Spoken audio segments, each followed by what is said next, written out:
যাদের RX এ চোখ ধরে স্টার্ট দিতে হয় এটা কোনো সমস্যা না।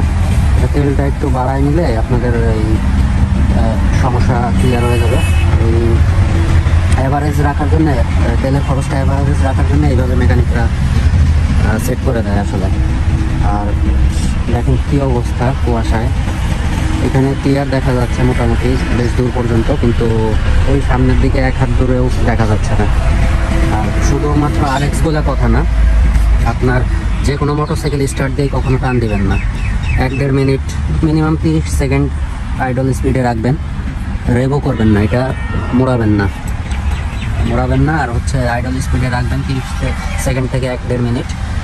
এই কারণ হচ্ছে কি, ইঞ্জিন অয়েলটা সার্কুলেট হতে টাইম লাগে। আর ইঞ্জিন অয়েল সার্কুলেট হওয়ার পরে স্টার্ট করার পরে ক্লাচটা 2-1 চাপ দিয়ে ধরে রাখবেন 4-5 সেকেন্ডের জন্য। এতে অয়েল সার্কুলেশনটা পুরো ইঞ্জিন ব্যাপী হয়ে যায় এবং তারপরে ধীরে ধীরে স্পিড উঠাইলে ক্লাচ প্লেটও ভালো থাকে এবং ইঞ্জিনের ভিতরের পার্টসগুলো খুব কম ক্ষয় হয়, মানে দীর্ঘস্থায়ী হয় আসলে।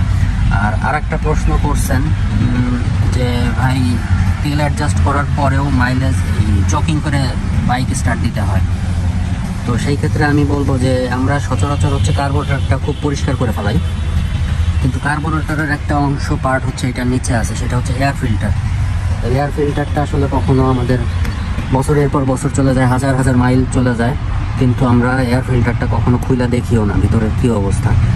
তো অবশ্যই যারা এই প্রবলেমে ভুগতেছেন ইনিশিয়ালি, যদি ইঞ্জিন ঘটিত বা অন্য কোনো ইলেকট্রিক্যাল সমস্যা না থাকে, কার্বোরেটরে যখন পরিষ্কার করবেন এই এয়ার ফিল্টারটা অবশ্যই খুলে পরিষ্কার করে ওয়াশ করে তারপরে আবার ফিট করবেন, ইনশাল্লাহ আপনাদের প্রবলেম সলভ হয়ে যাবে। তো এটাই ছিল হচ্ছে মূল স্টার্টজনিত প্রবলেমের সলিউশন আর কি, চকিং করার। আর চোখ করলে যে খারাপ হবে ব্যাপারটা তা না, চোখ ধরে যদি 2 কিকের ভিতরে স্টার্ট হয় তাহলে একটা বেসিক মডারেট একটা ফুয়েল সাপ্লাই আছে। আর যদি আরও বেশি কিক দিতে হয় সবসময় 2টার বেশি 3টার বেশি, তাহলে বুঝতে হবে যে ফুয়েল কনজাম্পশনটা আরেকটু বাড়াইতে হবে। বাড়ানোর পরেও যদি একই প্রবলেম থাকে তাহলে বুঝতে হবে যে অন্য কোনো প্রবলেম আছে।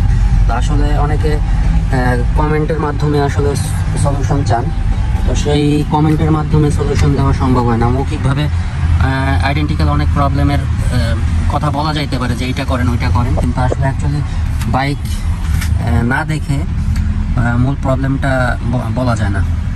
আশা করি আপনারা বুঝতে পারছেন।